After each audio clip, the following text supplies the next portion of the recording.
साथ मैं माननीय मुख्यमंत्री जी से अनुरोध करूंगी कि आज के शुभ अवसर पर हम सब आपका स्वागत करते हैं और हम सभी का प्रणाम आप स्वीकार करें।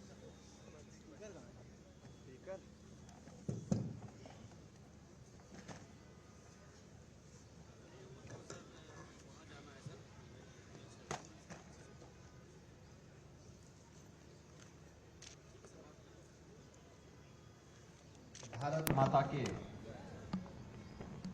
महान सपूत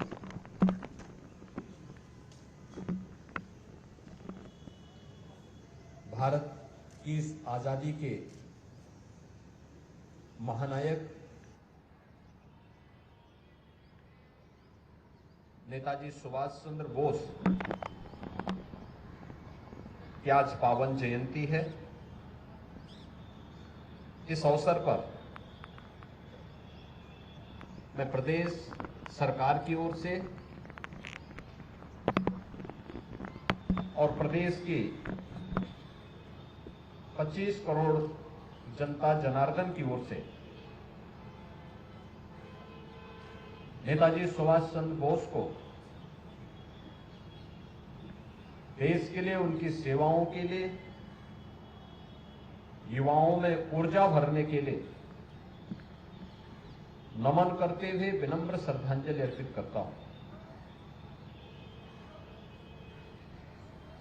हम सब जानते हैं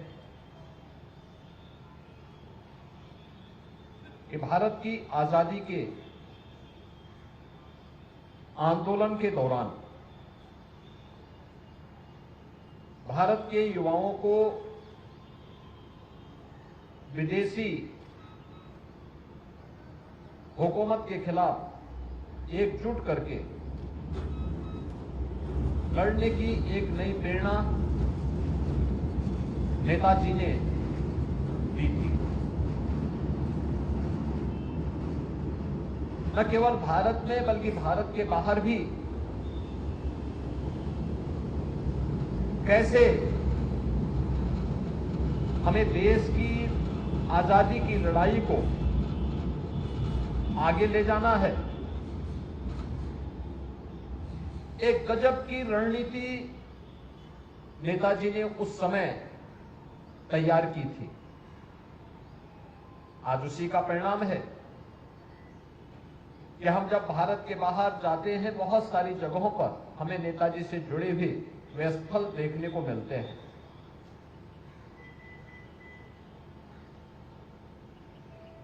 उस समय युवाओं का आह्वान करते हुए नेताजी ने जो आह्वान किया था, जब देश की आजादी की लड़ाई को प्रखरता के साथ उन्होंने आगे बढ़ाने का कार्य किया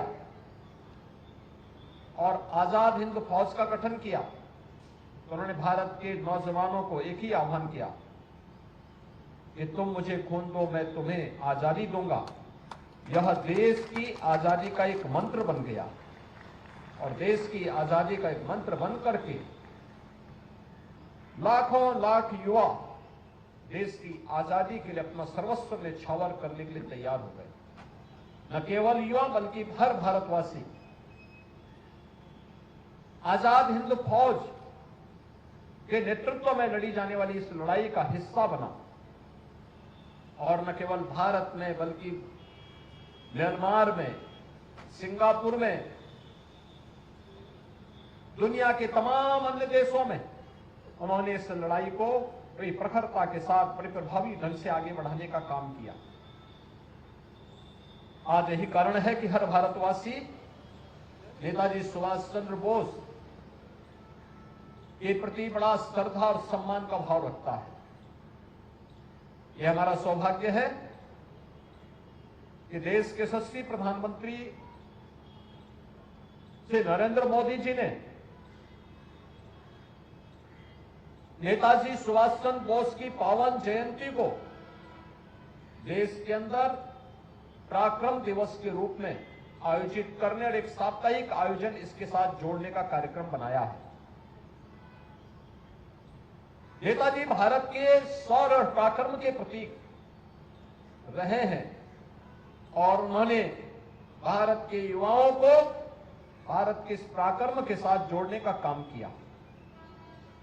आज जब हम 127वीं पावन जयंती के अवसर पर नेताजी का स्मरण कर रहे हैं, इस अवसर पर हमारी सुरक्षा की रणनीति क्या होनी चाहिए, आंतरिक हो या बाह्य सुरक्षा, इस स्थितियों में सक्षम भारत हम सबके सामने है। एक नए भारत के रूप में हम भारत को देख रहे हैं, पूरी दुनिया देख रही है। एक वर्ल्ड पावर के रूप में भारत स्थापित हो रहा है।